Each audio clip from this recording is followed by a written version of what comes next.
All right, we're back into the basement. Let me move that light a little bit, and we have our molds. You can see that because I put that piece on top, they're nice and flat. There is a little bit of flashing there. It's okay. It's hair thin. It'll pop right off. So let's get these out. What I like to do is start on all the edges. Get these little guys out of here. And then, yeah, we'll just pop them out one at a time. Because of the mold release, it shouldn't be too bad to get them out of here. So, yeah, we got to try to get this guy out. This guy is a big schnoz. There we go.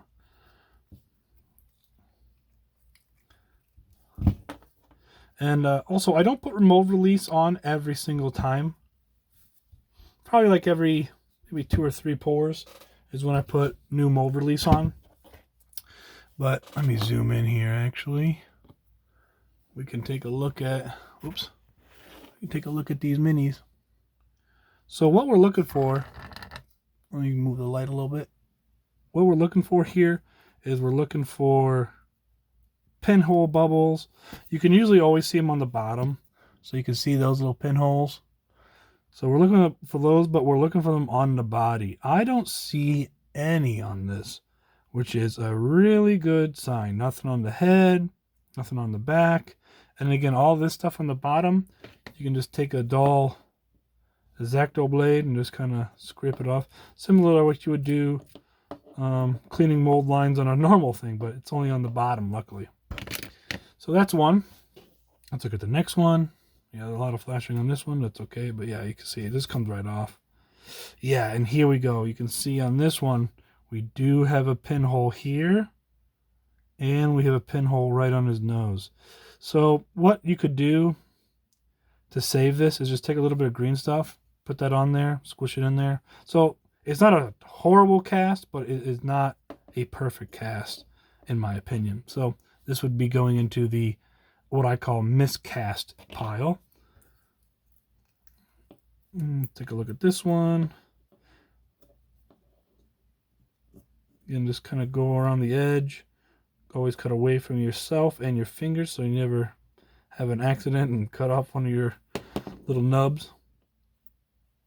This one's pretty straightforward. This one doesn't have a whole lot going on, so that one's pretty good as well. So that's a good one. And then there's these little guys. These guys are so tiny. I'm surprised there's not more hairpin bubbles on these, but there ain't.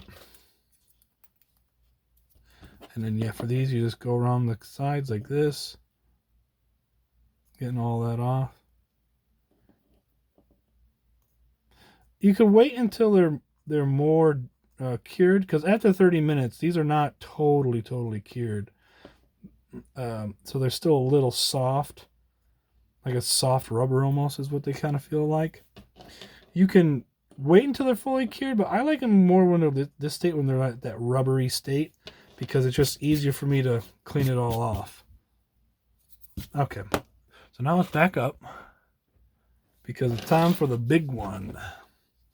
So we can take these off. So whenever there's pieces like this on the rubber bands that kind of overflowed, you can just kind of pull them apart, and then that should just pop off. Because, I mean, in a way, this rubber is like silicone itself as well. So it should pop right off, not without any kind of issue. Now, I wouldn't pull too hard, because you could still break the rubber band itself, because like this stuff is sharp, so it could cut. But once they go bad, just buy some new bands. They're not that expensive. But I usually like picking all that off, and then you have a fine looking rubber band again. Yeah, just like that. Just like that. That's fine. And then all the scraps,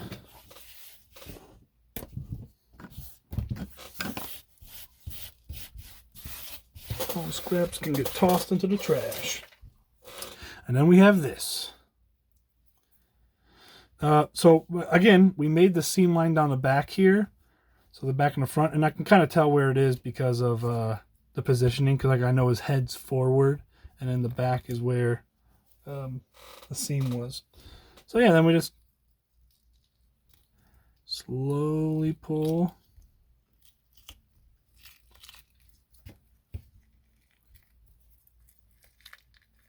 can hear it slowly coming up.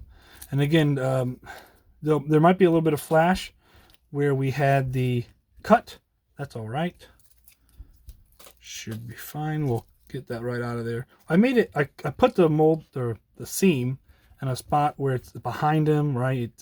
It's not in a very easily visible spot. Now, I could yank this right out of here, but I'm trying not to. I'm trying to do it slowly so I don't damage the silicone itself. I did put mold release in, but pulling this thing out, it's pretty tight in there, you can see. So eventually that will be, you know, it will be damaged.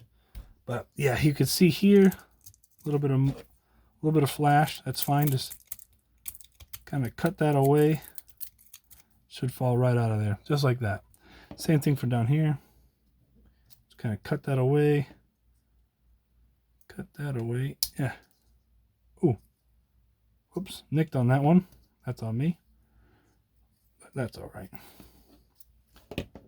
And then, yeah, there it is. The whole kit and caboodle. Here's the original. And we can see it's a pretty good copy. Now, I've already, like I said, I've created a couple already. Not a whole lot, but a couple. So we're getting better. And you can see here in the first, this is the very first cast, by the way. You can see here, little bubble there and a little bubble there. So again, I'm just going to take green stuff, fill in that, and fill in that little tooth, and it'll be fine. But this is technically a miscast. But I think overall, these are looking really good. Really good. And you can see we have a whole bunch more of these guys too. I hope you guys enjoyed this little bitty hobby trail. I will be doing another video here shortly. Probably casting more of them, but I don't think I'll do as much commentary even in this compared to this one. So, I don't know. Stay tuned if you like it. If you don't, glad you watched at least this video. Till the next time. See y'all later. Peace out.